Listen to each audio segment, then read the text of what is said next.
Rolling. Hi, welcome to my video diary about the Field Museum. Let's dive in, shall we? Located in Chicago, Illinois, founded in 1893 after the World's Columbian Exposition. Building opened in 1921, has about 40 million specimens. But most importantly, in Chicago's Field Museum, you will find Big Dinosaur. We will look at many big dinosaurs, specifically two, on our trip here today.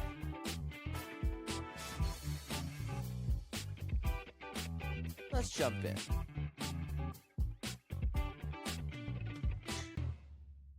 Alright, that was Slay. A long time ago, in a galaxy far, far away, there was a big asteroid which landed in the Gulf of America.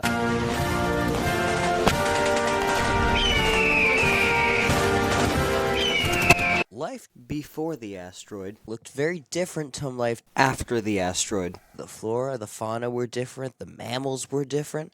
One thing I found particularly interesting is that the size that things used to be back then are not the size that they are now. You see Exhibit A, big snake. Exhibit B, tiny horse. Exhibit C, Leviathan. Now, Exhibit D, big chicken. But slowly but surely, as time passed, things tended to look more and more like what we saw today. And as the world cooled, things looked more and more like we recognize. Things like woolly mammoths appeared. Things like humans appeared. You might be familiar. The next exhibit, called What is an Animal?, bravely asked the question, what is an animal? Very inventive. This exhibit had all sorts of animals, as well as other animals, a couple of plants, and then more animals. Highlights of the exhibit involve Rufus Rat Beton, creature full of whimsy, big antelope, small antelope, medium-sized antelopes, a lot of bugs, and a moose. You will also notice that there are some examples of natural selection in wild pigeons. As you can see, these pigeons are dope. You could also see how it compares to artificial selection in pigeons. You can see these pigeons are absolutely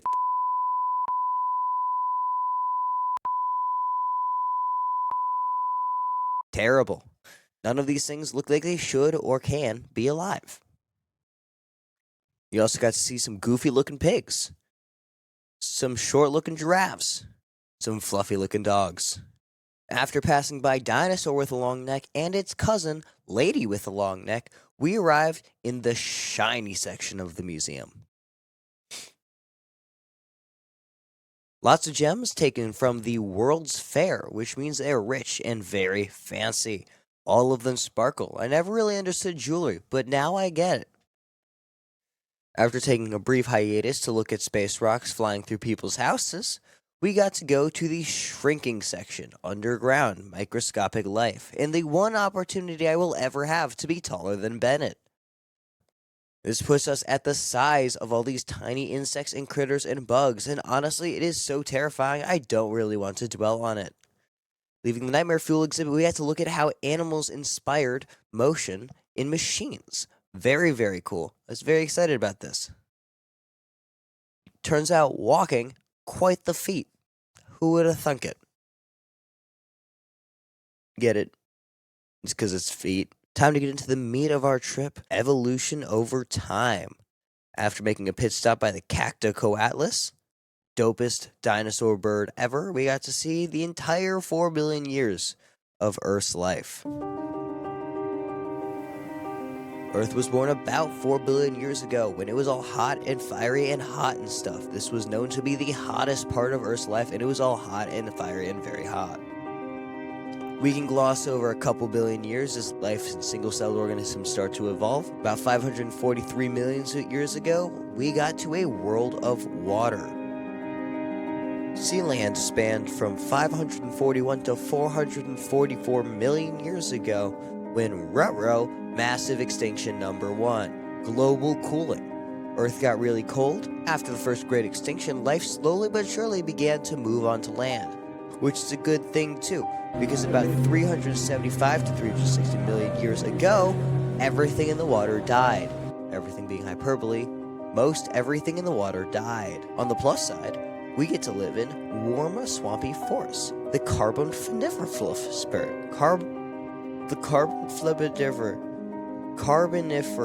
the carbon flipper, the carbon period. Warm, swampy forests. This period was characterized by a lot of big bugs. Big bugs. Like, big. For realsies. After passing by the abomination of a creature, the Tolly monster, we moved on to Pangaea, the supercontinent, around 299 to 252 million years ago.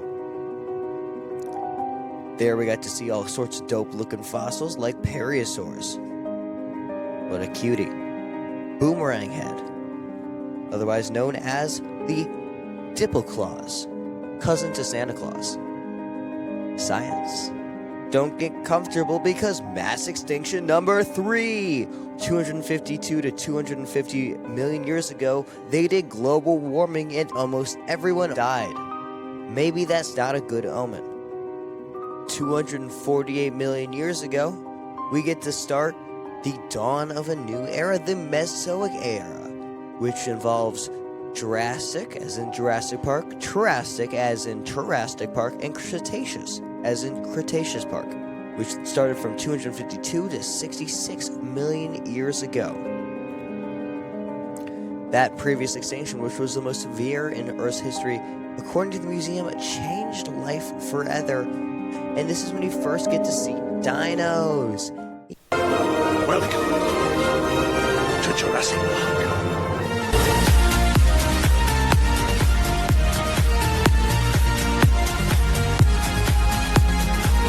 The very first tetrapods, four-legged creatures, lived during this period. They died immediately. Mass extinction number 4. Mass extinction number 4 was obviously the most fun mass extinction of them all. About 50% of marine animal species went extinct. Around 95% of land plants were hard hit in northern regions. Which means, guess what? The one thing that didn't seem to die from mass extinction number 4 were the dinos.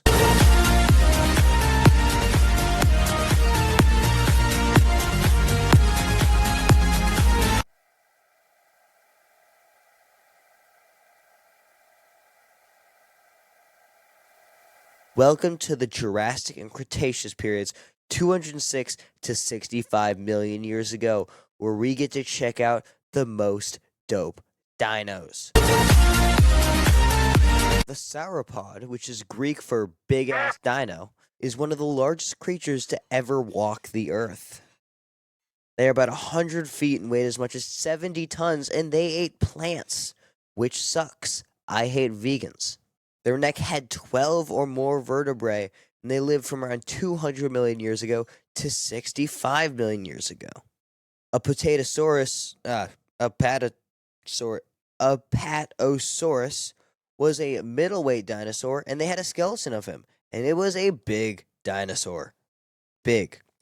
As you can see from this clever photo, the footprint is also very big. The ankylosaurs, no relation to your ankles, were Teratherapteran dinosaurs. They had a lot of protection, a lot of spikes, and were pretty fun looking. You can see this one right now giving me a disapproving glare. It knows what I've done. Parasaurolophus was a dinosaur that also played jams. All I wanted was you. All I wanted was you. They made a little funny sound with their horn using air passages.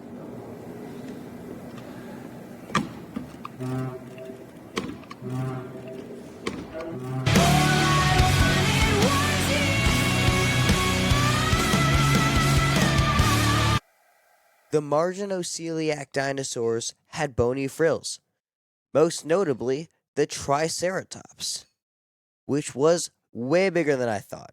Whoa! And now it's time to see the biggest and bestest dino fossil ever obtained. Sue. Sue is named after Sue, the lady that found Sue. Sue is the most complete dinosaur of all time and is currently still under study, although we do get to see the real bones, and that is the real skull of Sue. You can see some hole marks, probably from losing/winning fights with other dinosaurs. Dope. There's also some evidence of arthritis on its spine. Apparently, being a dinosaur, pretty painful. Unfortunately, Sue was invented before toothpaste. Sue's Jurassic breath could only be described as bad. Guess what? Mass extinction number 5. This mass extinction came in the form of an asteroid and basically killed all of the dinos, which was big sad for me. I really liked them. But we get to move into the age of mammals. Now we get to start seeing little fellas that look quite a bit like what we know today, and picks up where our first exhibit left off. One thing that survived the asteroid extinction were birds. Birds are basically dinosaurs, but that survived, which is pretty dope. And you can see some of the transition of the fossils from dino bird to bird. Nice.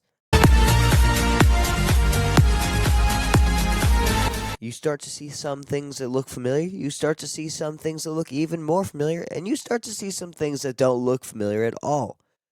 Some things that look very familiar are humans. Here we meet Lucy.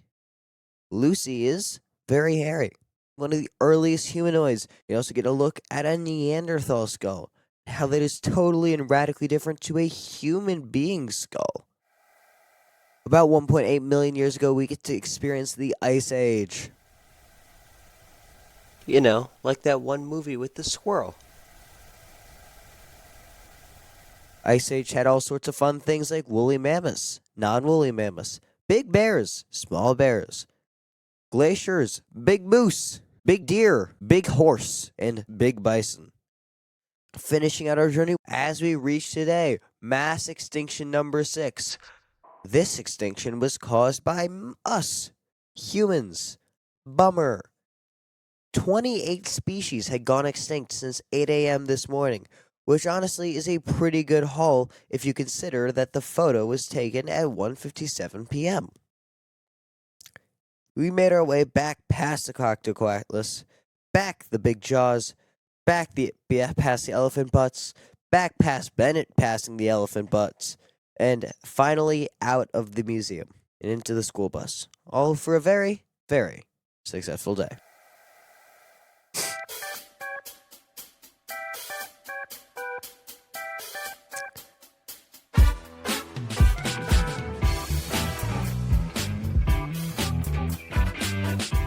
Homo erectus.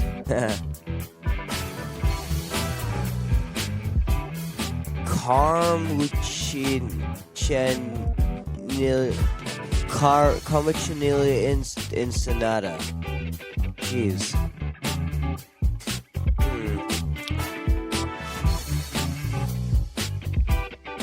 Paraflufosaurus.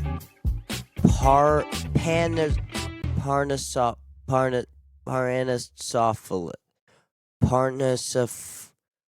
Parasaurolophus. Parasaurolophus. Ah! Parasaurolophus. You also notice that there are some there's an example of. You also notice that there's a starting again.